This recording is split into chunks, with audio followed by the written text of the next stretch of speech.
The Galactic Council chamber shimmered with artificial starlight, its vast circular expanse stretching farther than most species could comfortably perceive. Rings of levitating platforms held delegates from across the galaxy, beings of crystal, chitin, plasma, and steel. Some towered like living mountains. Others flickered like unstable energy fields. All of them were powerful, and all of them were watching the human. Ambassador Elias Vaughn stood alone at the center dais. No armor, no escort, no visible weapon. Just a plain dark uniform and a posture that carried neither fear nor arrogance, only certainty.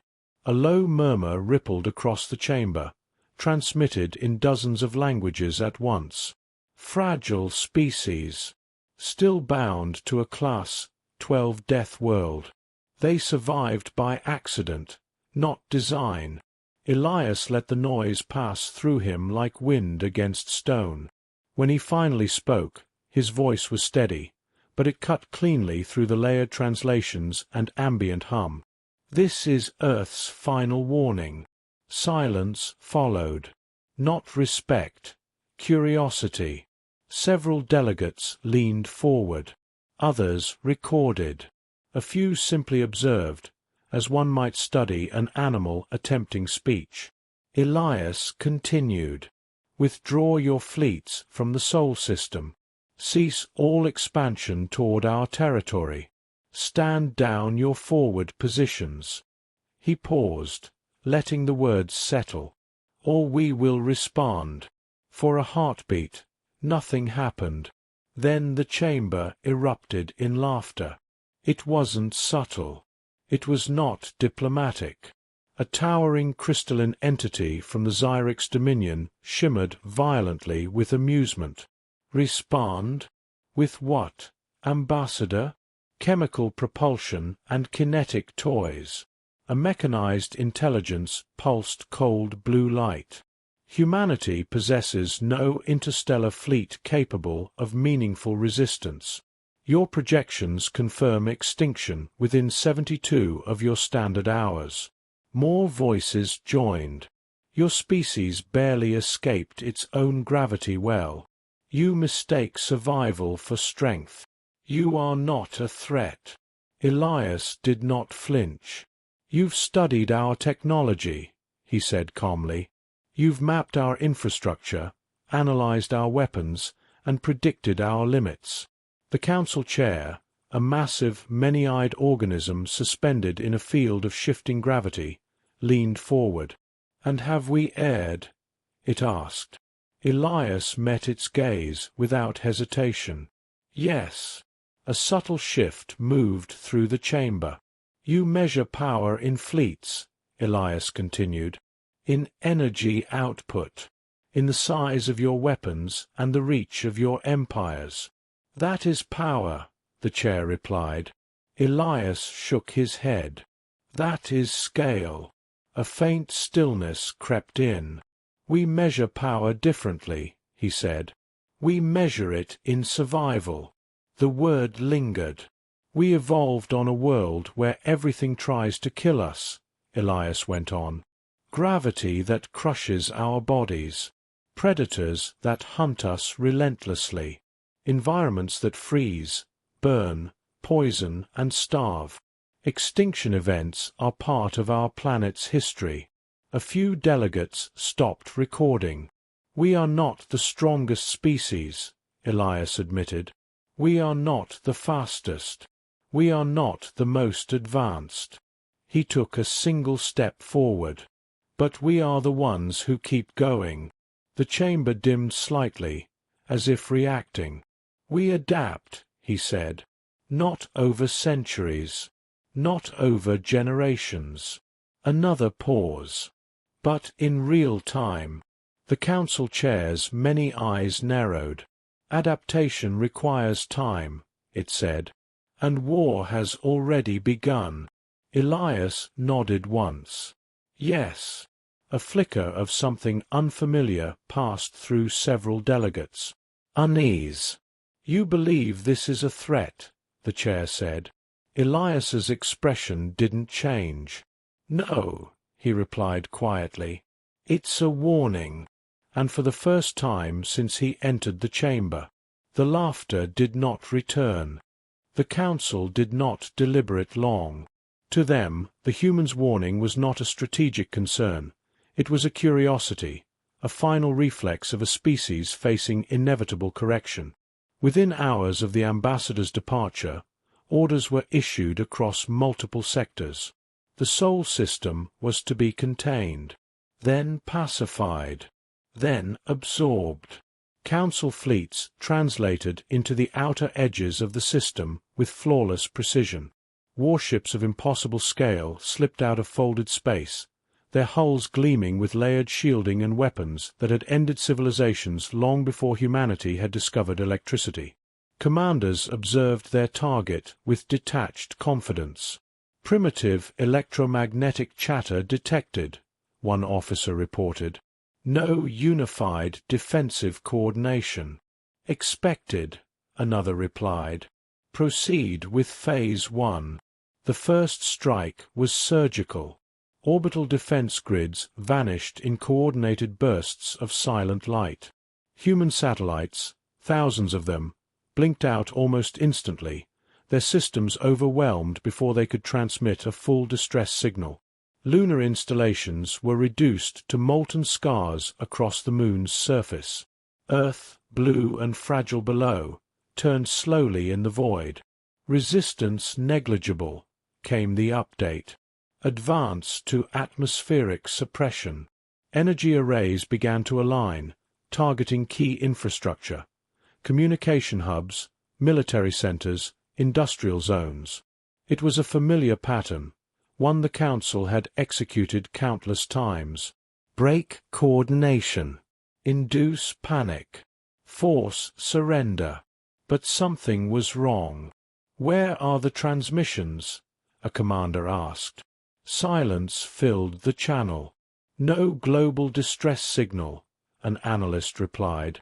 "No surrender request. No emergency broadcast." "That's not possible." It wasn't just unlikely, it was unheard of. Every species reacted the same way when faced with extinction. They screamed. Humanity did not. Instead, Earth went quiet. Not dead. Not disabled. Just quiet. Then the oceans moved.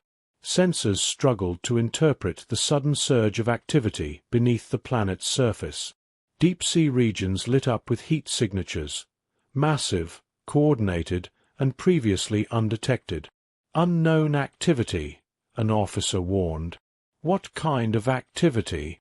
The answer came too late. Missiles erupted from the oceans, from beneath polar ice caps, from hidden silos buried deep within mountain ranges, from places the Council had scanned and dismissed as geologically insignificant. They rose fast, too fast. "Track them," the commander ordered. "We can't lock trajectories.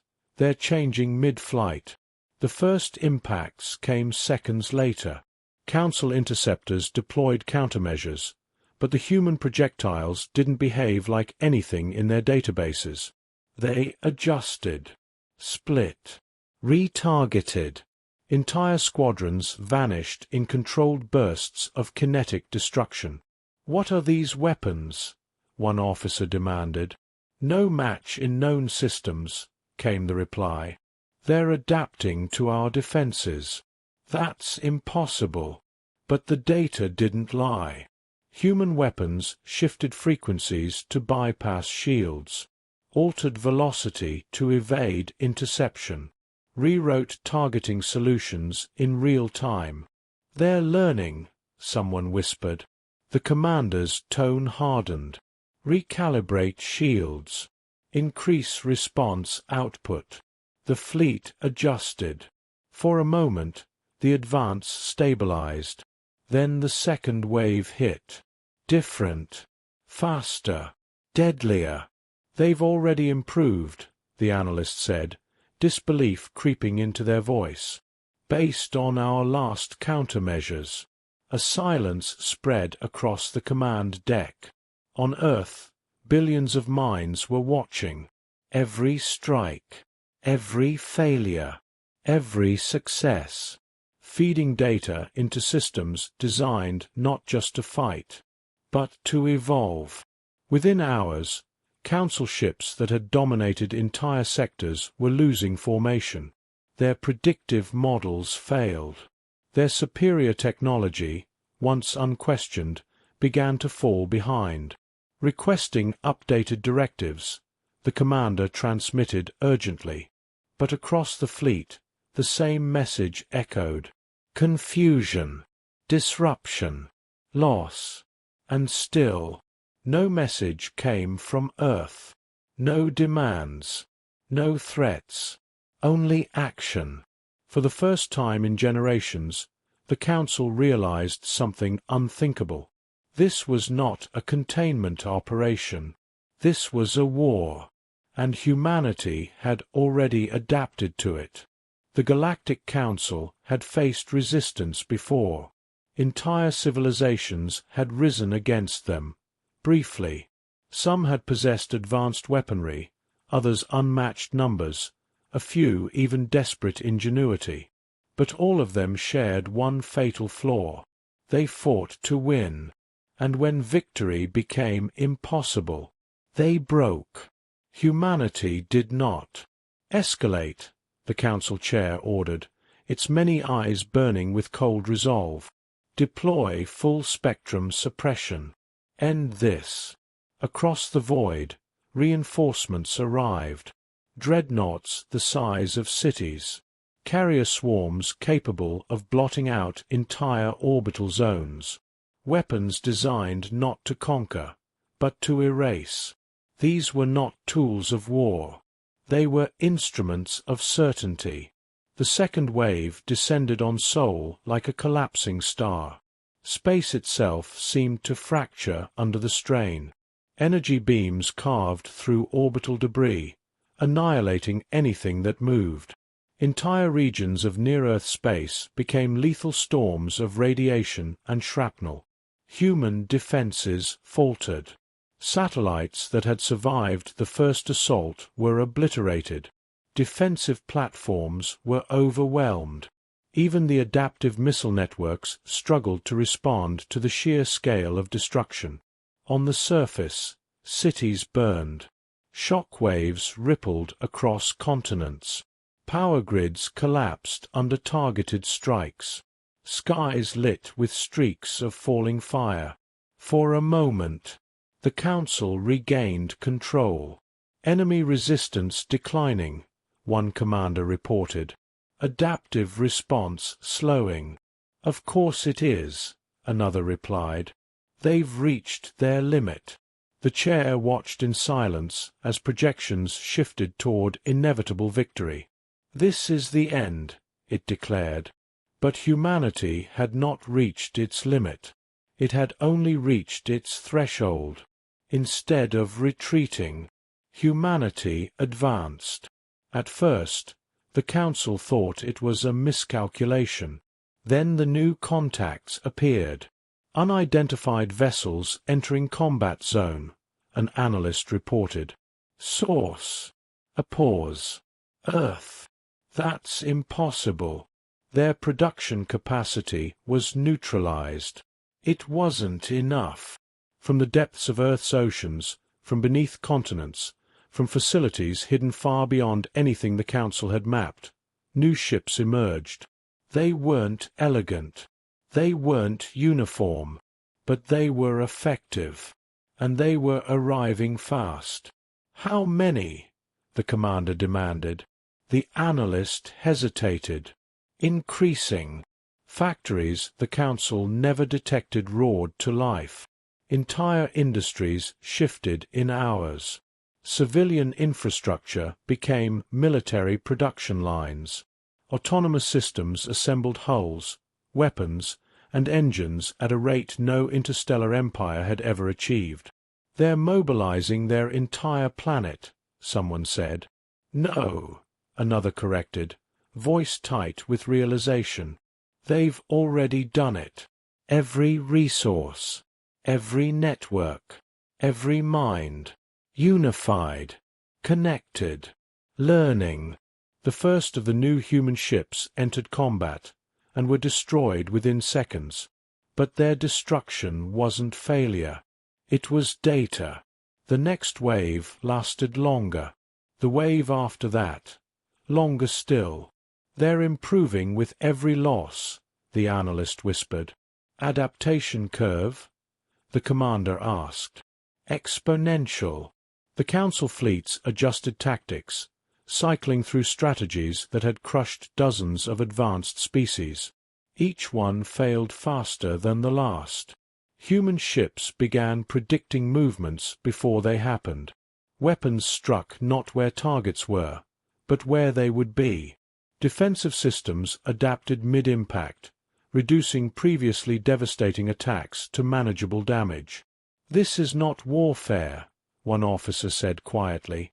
"No," the commander replied, watching the projections collapse in real time. "This is evolution." And they were watching it happen faster than they could comprehend. For the first time in its long history, the Galactic Council faced an enemy that did not weaken under pressure. It transformed, and with every passing hour, it became something more dangerous than any fleet, something the Council had never prepared for, a species that learned faster than it could be destroyed. The shift did not happen all at once. There was no single battle the Galactic Council could point to, no decisive moment where victory slipped from their grasp. Instead, it came gradually, quietly, like the slow realization that the tide had already turned. At first, it was small things. A supply convoy that failed to arrive. A relay station that went dark without explanation. A patrol fleet that stopped responding. Localized disruption, the council analysts reported. "Contain it," the chair ordered. They tried. But the disruptions spread. Human forces no longer fought head-on unless necessary. Instead, they struck with precision, calculated, deliberate, and devastating.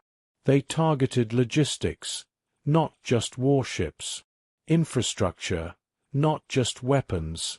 Fuel depots vanished in silent explosions.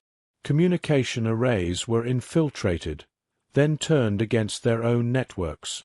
Navigation systems glitched at critical moments, sending entire formations off course.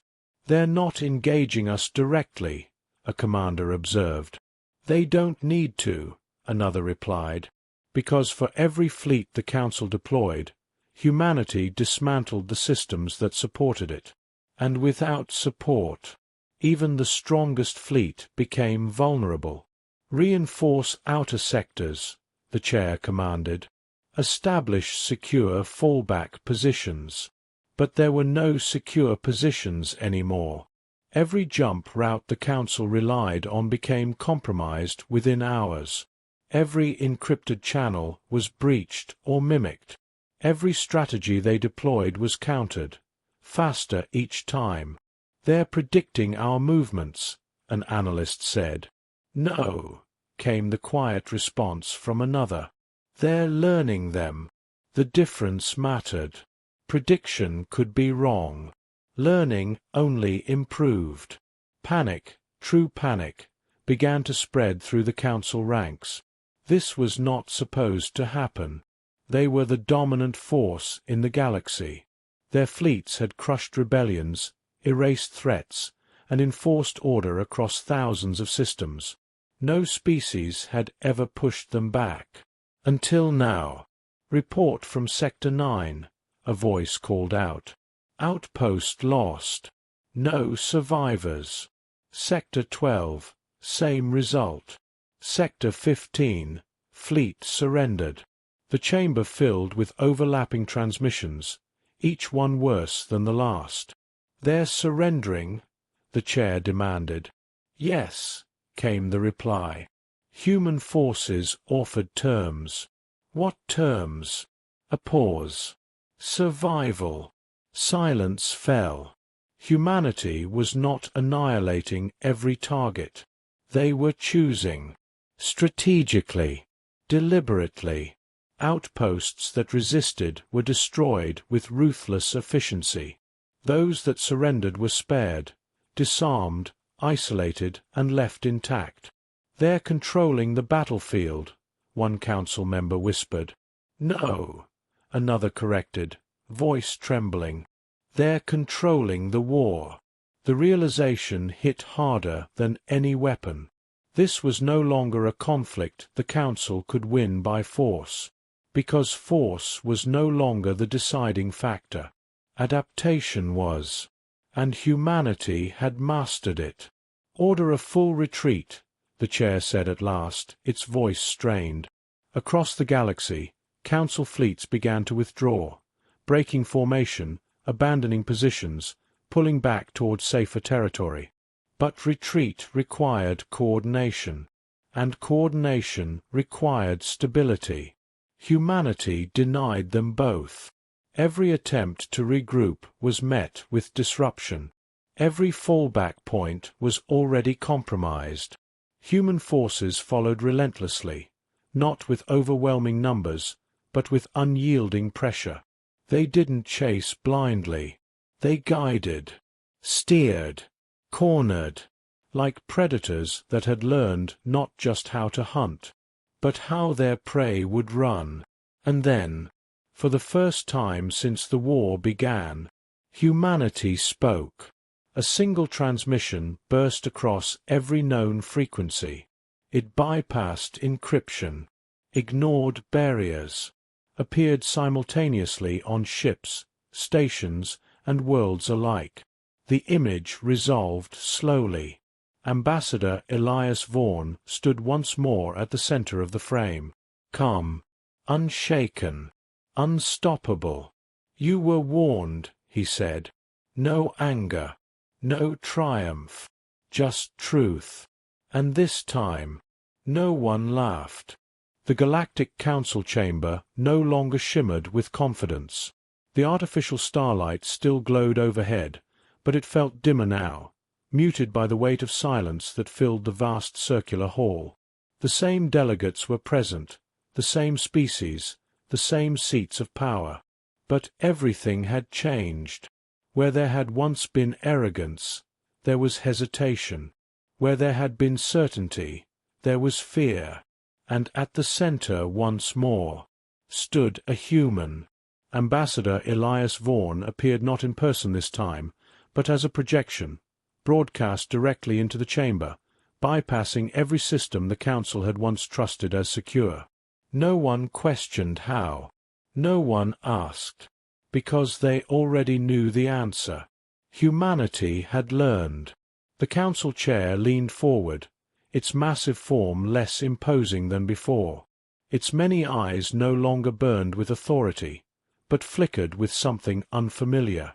Restraint. "We request terms," it said. The words echoed across the chamber. No laughter followed. No objections. Only silence.